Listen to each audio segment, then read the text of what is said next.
Welcome to me TV news. Bogolu మండలం కొండ బీట్రగుంట శ్రీ ప్రసన్న వెంకటేశ్వర స్వామి వారి బ్రహ్మోత్సవాల్లో భాగంగా గురువారం రాత్రి తెప్పోత్సవం కార్యక్రమం కన్నుల పండుగగా జరిగింది. స్థానిక శాసనసభ్యులు శ్రీ దగ్గుమాటి వెంకట కృష్ణారెడ్డి ఆధ్వర్యంలో ఊరేగింపుగా కోనేరు వద్దకు తీసుకొని వచ్చి తెప్పోత్సవం వైభవంగా నిర్వహించారు. మేళ తాళాలతో భారీ బాణసంచ నడుమ కార్యక్రమం ఘనంగా జరిగింది. స్వామివారి తెప్పోత్సవ కార్యక్రమాన్ని తిలకించేందుకు అధిక సంఖ్యలో విచ్చేసి స్వామివారిని దర్శించుకున్నారు. ఈ కార్యక్రమంలో శాసనసభ్యులు, కుటుంబ సభ్యులు స్వామివారిని దర్శించుకున్నారు. ఓం ప్రసన్న వెంకటేశ్వరాయ నమః.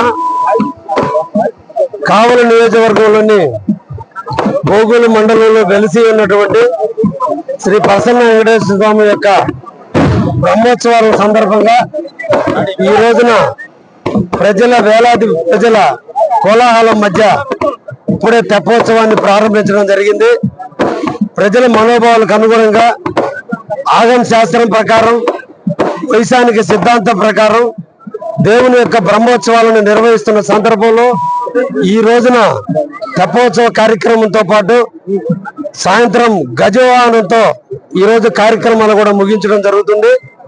రేపటి రోజున శ్రీ ప్రసన్న వెంకటేశ్వర స్వామి యొక్క కళ్యాణ మహోత్సవాన్ని, చిన్న ఉత్సవాల కళ్యాణం రేపటి రోజున ప్రారంభమవుతుంది.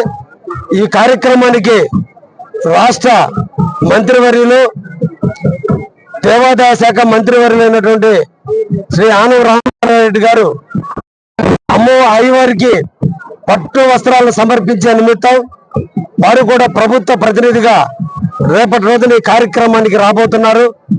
అదేవిధంగా బేదా రవిచంద్ర, బేదా మస్తానరావు గారు అనాదిగా కూడా దీని కళ్యాణ మహోత్సవాన్ని నిర్వహించడం జరుగుతుంది.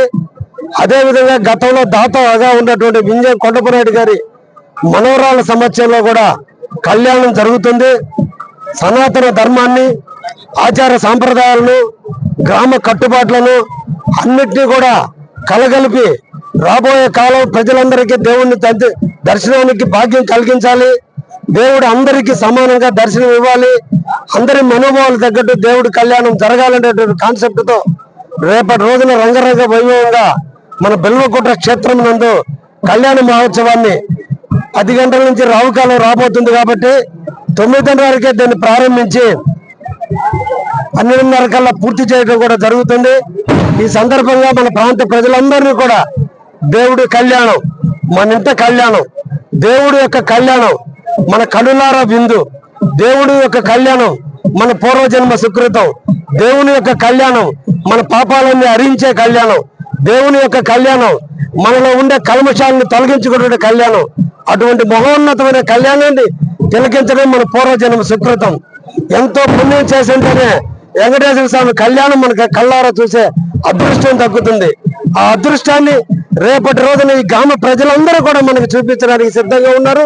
ఎండోమెంట్ వారి సమక్షంలో రేపటి రోజున కళ్యాణ మహోత్సవం రంగరంగంగా వైభవంగా జరగబోతున్న తరుణంలో ప్రజలందరూ కూడా వచ్చి దేవుడి కృపకు ప్రార్థనలవుతూ మనలో ఉండేటువంటి కల్మషాలన్నీ తొలగే విధంగా ఆ దేవుడి ఆశీస్సులు మన కుటుంబం మీద, మన సమాజం మీద, మన ప్రాంతం మీద, మన పాడి పంటల మీద అన్నిటి మీద దేవుడి యొక్క ఆశీస్సులు ఉండే విధంగా రేపటి కళ్యాణం తిలకించండి సందర్భంగా కూడా కోరుకుంటూ రేపు సాయంత్రం 3 గంటలకి మహోత్సవం దేవుడి ముంగిట దేవుడి ప్రజల ముంగిటి తీసుకుపోయే కార్యక్రమం కొండ పెట్టుకుంట ప్రాంతంలో కావచ్చు, అదేవిధంగా పాత పెట్టుకుంటూ ఉండే ప్రతి ఇంటా కూడా దేవుడిని మన ఇంటికి తీసుకొస్తున్నారు.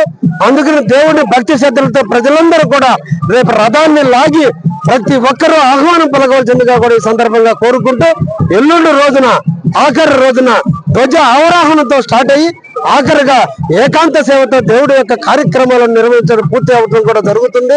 నిజంగా ఆ దేవుడి యొక్క ఆశీస్సులు మన ప్రాంతం మీద ఉండబట్టే ఈ రోజున మన పాడి పంటలు అన్ని కూడా మనం సుభిక్షంగా ఉన్నాం. అన్ని కూడా దేవుడి యొక్క గొప్ప. అందుకనే మానవ జన్మ అందరి జన్మల కంటే గొప్ప జన్మ. ఆ జన్మను అందించినటువంటి కలియుగ దైవం వెంకటేశ్వర స్వామిని మనం దర్శించుకోవటం, వాళ్ళ కాళ్ళ దగ్గర మనం దర్శనం పొందటం నిజంగా మన పూర్వజన్మ సుకృతం. కాబట్టి ప్రజలందరూ కూడా ఆ విశ్వాసంతో ముందుకు రావాలని మనసారా కోరుకుంటున్నా. Thank you very much.